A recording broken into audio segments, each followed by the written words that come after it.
I spent a whole hour recording for this video and the sound wasn't on!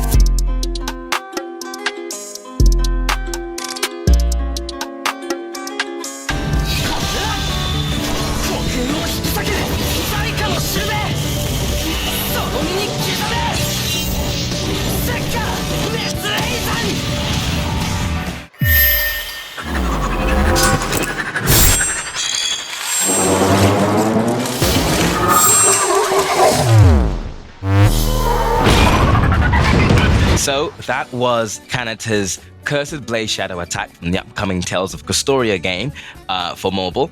I've actually had a chance to take a look at the open beta of the game, and it's looking pretty nice. But either way, yes, we have here an attack animation that's a lot longer than what we're used to, or especially what I'm used to.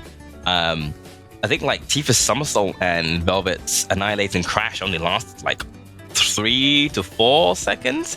This one lasts a whole like almost 11 seconds, almost 12 seconds. So there's a lot to cover here, because if you've seen the video, you could see that there's a lot of actions, a lot of different things going on, a lot of different attacks, and just wow. So we're going to be splitting this video into 3 parts. So let's get to it.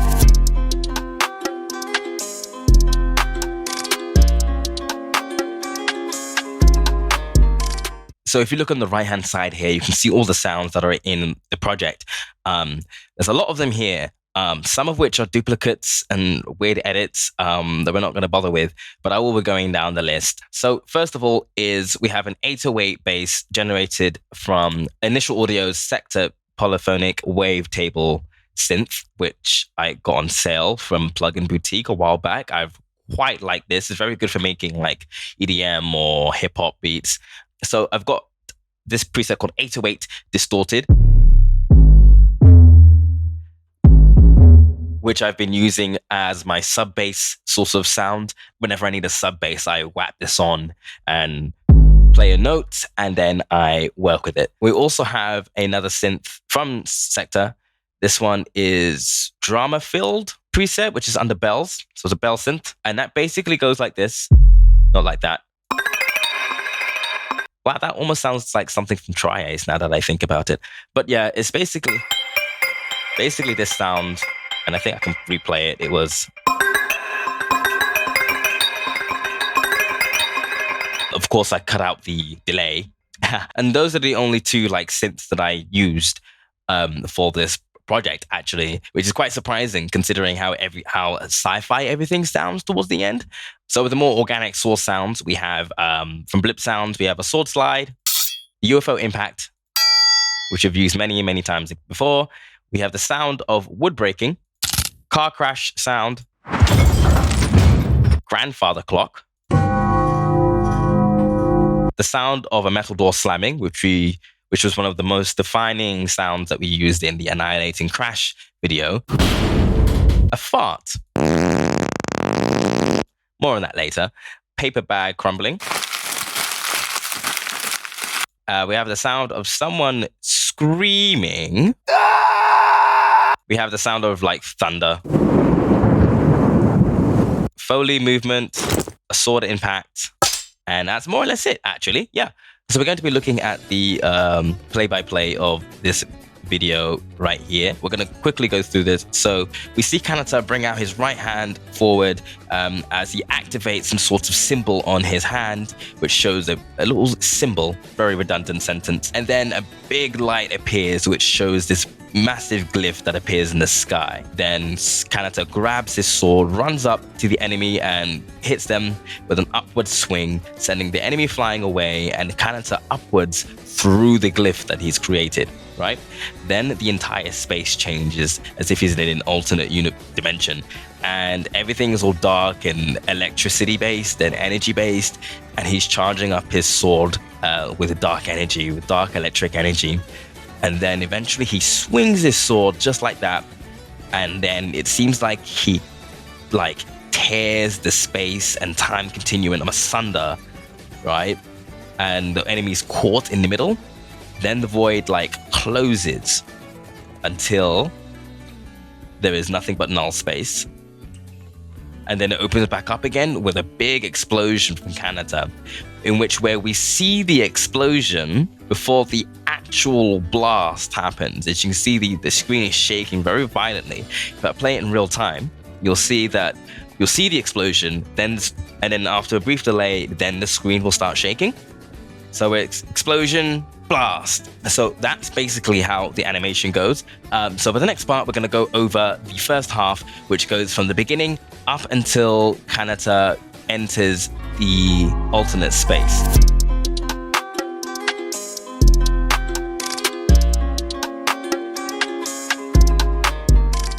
So this is the part we're going to be focusing on.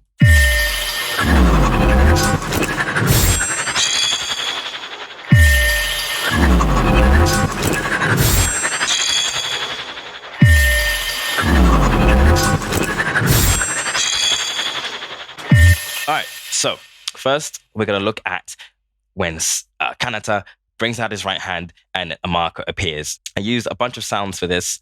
So if we focused our attention to these two sounds, there are two different sounds. Well, they're the same sound, but pitched differently. It is the UFO impact sound.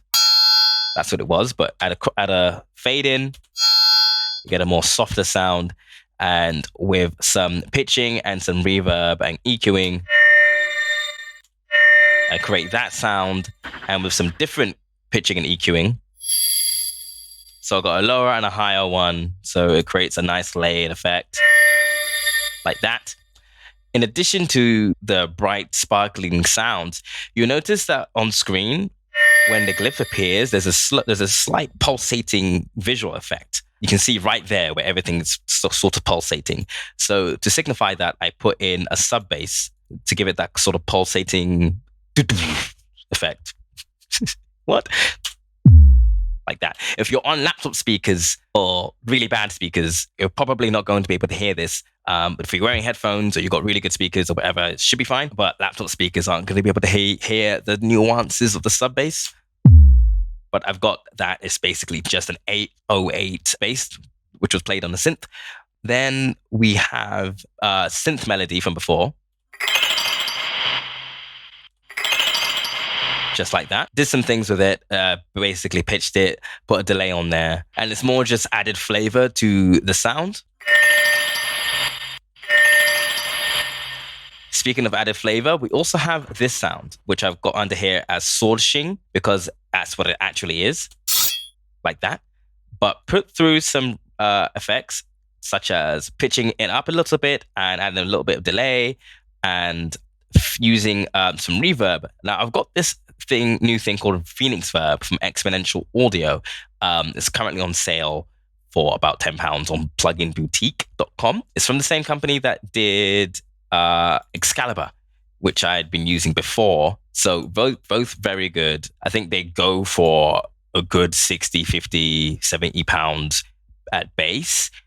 So it's the fact that they're available for £10, £9, whichever, is pretty good. And like I used Excalibur in my last 2 videos on sound design. I don't think I actually use Excalibur at all in this, but that Phoenix Verb, very important because without it, I just get the delay. But Phoenix Verb, it does something really special to the sound. Has that kind of like nice shine effect. So with all that added together, like that. And then when you add the pulsating sub bass, like that. Now we're going to look at when the glyph appears in the sky. So that is this big thing. So this is what we got for that.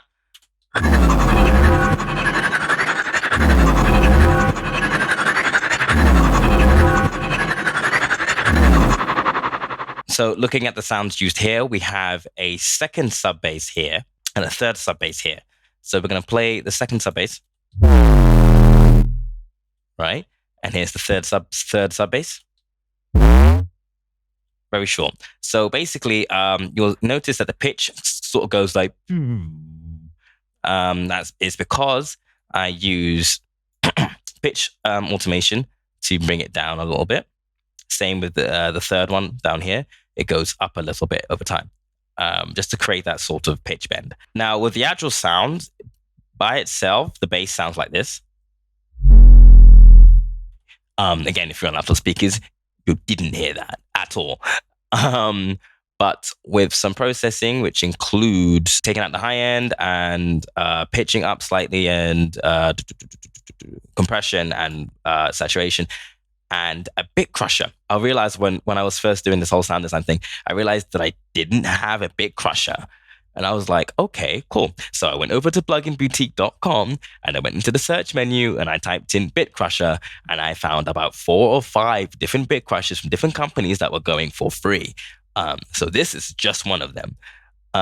So without the bit crusher, it just sounds like this. But with it, it kind of gives it a little grainy effect, and personally, I quite like it.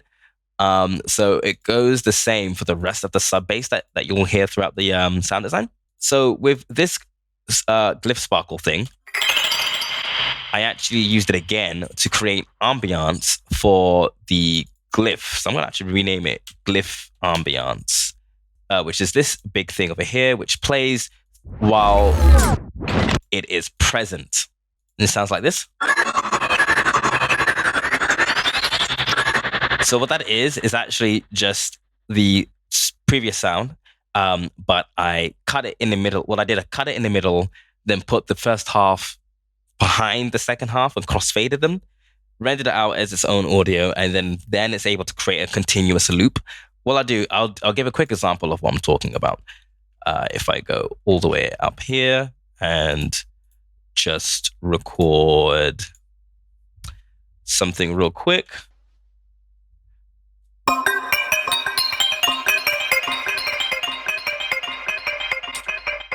Right? And then apply track/take effects to items as new take. It will render it as audio into a new take. I can get rid of the MIDI. I'm going to take and delete item take. So I have that as audio now. Let's fade out the tail end of that real quick, slightly, so it ends. Or maybe I don't even have to do that, right? So now what I can do, I can cut in the middle. Actually, just close that there. So I can cut in the middle, right? And put the first half here. That should crossfade. Why isn't it crossfading? And then you're just going to glue these items together like that. And then you should be able to just loop the sound infinitely without any weird sort of cutoff point.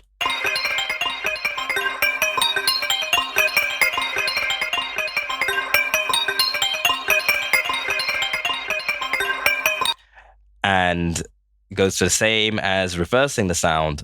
So then I would just reverse the sound, reverse items as a new take.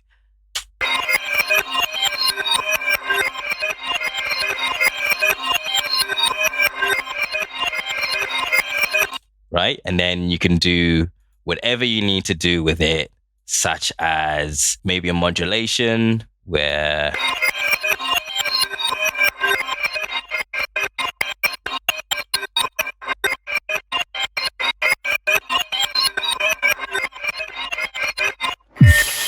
you can get creative with it. So yeah, so that is a tip or a trick that I learned from Blip Sounds. So credits for Ryan for that tip, Ryan Stunkel. Then we have a soft sub, is what I've called it, but actually what it is, it's the fart sound, right? So by itself, it sounds like this. And with the processing, right? And it's actually meant to pair with the sub bass. So I'm actually going to put it up here. Like this. So it's meant to pair with this. So this is a nice low end sound, which I quite like. Along with that, we have, but I've actually reversed it like that. So altogether, it sounds like this. Right? So that's what we have for the glyph appearing. And now we're going to move on to Kanata and his movement. So anything pertaining to Kanata's own movement that we want to hear is in yellow. I should probably note that everything in red has to do with all the glyphs and symbols. Everything in yellow has to do with Kanata because he's got blonde hair. And everything in purple has to do with the null space because everything there is purple. You can see him grab his sword just there, right? So I wanted some sort of a sword sound. So it sounds like he's sort of grabbing it. So pair that together with the Foley sound is just the sound of him moving about, him grabbing his sword and then running up to the enemy. Like that, right? And then you've got the actual sword attack. So it swings his blade and hits the enemy, right? So we have 4 different sounds for that. We have the sword swipe from before, but it's actually the sword swipe in its raw form. No processing done to that. Now, even with the shing, I actually want to shing. So I used the UFO impact sound again to create what I call the tail end of a sword swipe. So the tail end sounds like this, right? That. So together, and then I've got this thing called white noise damage. The purpose for this is just to sort of signify a hit, because with just the sword swipe, it sounds like just a sword swipe. But with the white noise damage, like that, it sounds like something actually got hit. It sounds very video gamey, but it does sound like something actually got hit. So that is everything pertaining to the first half. So we're going to run through the first half real quick.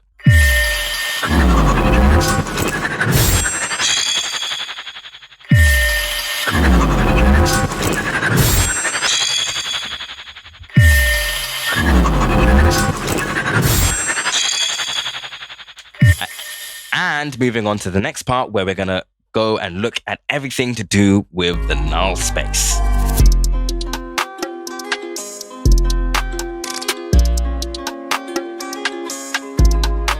So this null space part has a lot of things going on with it. There's many different elements to look at, such as him charging the electricity, and then a big old void opens up and then closes, and there's an explosion, blah, blah, blah. So we're gonna take it step by step. Charging electricity, right? I was kind of thinking, because I was realized, okay, I don't want to just pull like the sound of electricity from like a game library or anything. I kind of wanted to experiment and think, what everyday normal sound could I get that would sound like electricity when put through processing? And I had an idea in my head, and it's something like this. I can't record my own sounds at the moment, but something like this. This is a bag of donuts. So I just wanted like crackling electricity. So something like this.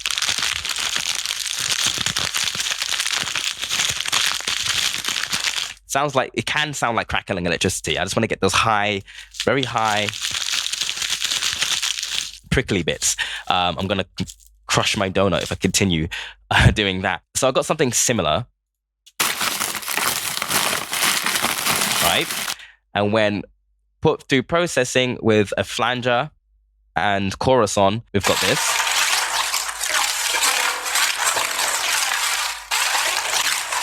Right? Very much sounds like electricity now, doesn't it? So that will be the energy ambience for the entire part up until the void closes. I have these 2 sounds here called high-end flange thunder and low-end flange thunder. So this is just the sound of thunder. But I didn't want to just use thunder. So I decided to sort of modify it by pitching it and adding flanger and chorus effects on using Sphere Quad from WA Production. And we have something like this.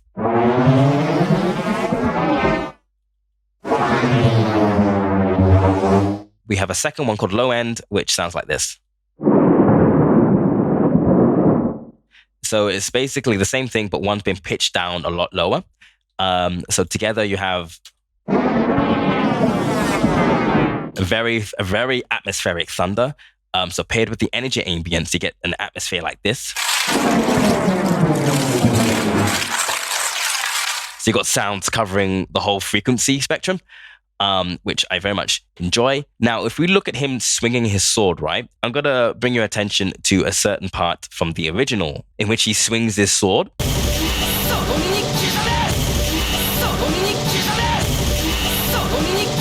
So if you notice when he swings his sword, there's no sort of sound effect for it. He kind of just swings it and, pay no mind to it, right? In my sound design, I wanted the swinging of that sword to be more pronounced. And since everything was already sort of lightning and thunder based, I wanted that swing to emulate a thunderclap, but like a really loud thunderclap. So I used the sound of a metal door, right? To create that thunderclap sound, and I put it through some processing. I think I pitched it a certain way. I think I pitched it down or up, pitched it up, right? So it sounds like this by itself, right? So when he swings it, there's a big bam impact, and I make sure to put the impact right when the screen goes white. So together you have something like this. Right? As if he summoned thunder, right? We're going to look at when the void opens and void closes.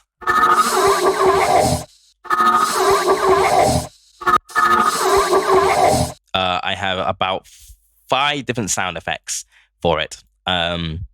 First one is the void ambience, right? Now that only plays while the void is open. And that is pretty much just pitching and a flanger put on the sound of someone screaming, but pitched low.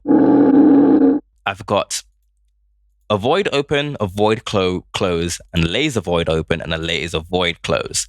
The laser is pretty much just a descriptor for the different type of sound that I used. So void open and void close are the same exact sound, but the closing sound is reversed. Same goes for the laser void close. The laser void close is reversed as well. You've got the void open, which is that same sword swipe from earlier. And then when it's reversed, like that, right? Same with laser void open, right? Which came from the UFO impact sound.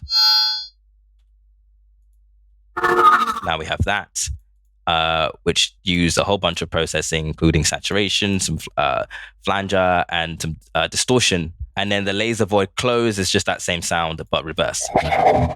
But with this, in this case, I actually lowered the pitch to create quite a unique sound. Because if I didn't lower the pitch, I think it would sound a bit. I think it sounded a bit too similar to the open sound. So I pitched the sound lower, and that's pretty much it for the void opening and closing.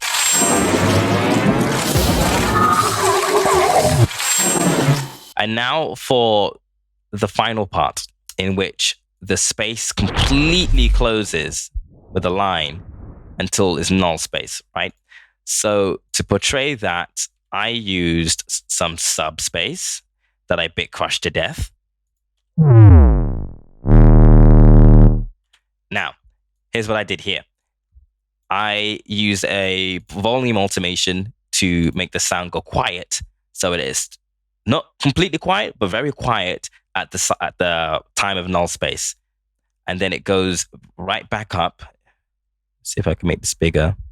And it goes right, this is the blue line we're looking at. It goes right back up to normal volume once the explosion hits.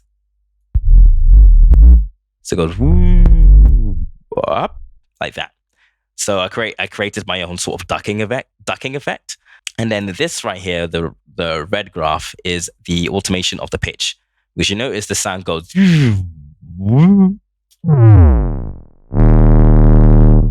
So I didn't want the sound to go right back up to its original pitch.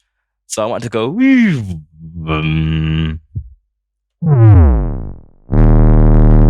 So this part persists throughout the rest of the blast to give it some low end. Then we have this sound, which is also a sub bass, but pitched up.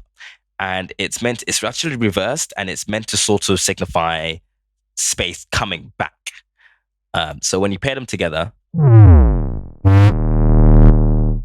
So it's a big, so that actually acts as an anticipation sound for the rest of the explosion. Then we have these 3 sound effects. We're going to look at the blast howl. So this is actually the sound of someone screaming,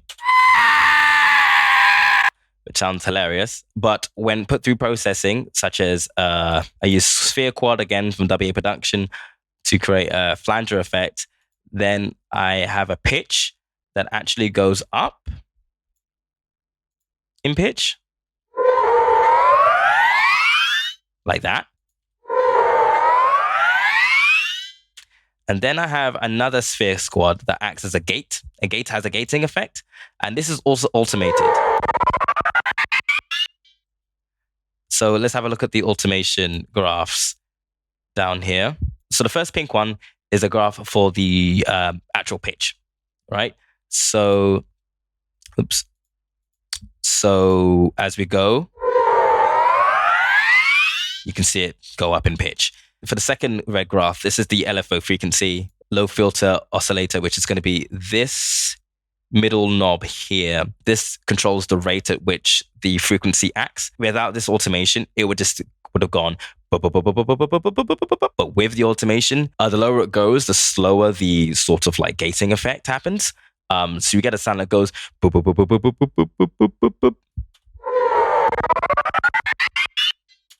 So if you're wondering why the gating only happens at a certain point, that will be because of this bypass feature.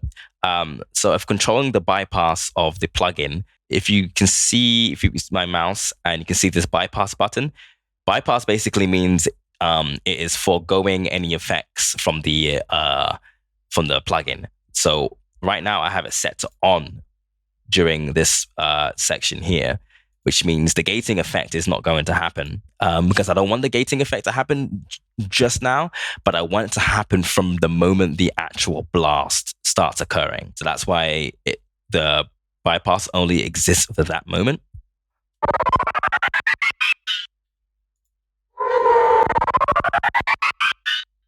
Right? So that's how I made that sound. And so with the explosion bloom and the explosion impact, it's just pretty much 2 sounds together. Right? And like I mentioned before, we see the explosion happen before the actual blast happens. So pair everything together. I wanted to create this really cool, like, delayed explosion effect.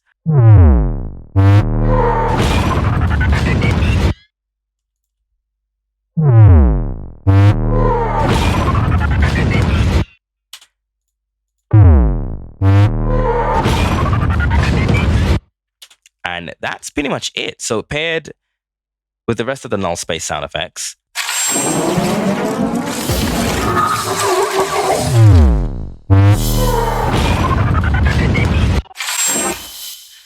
and with everything put together, you have yourself one heck of a sound design.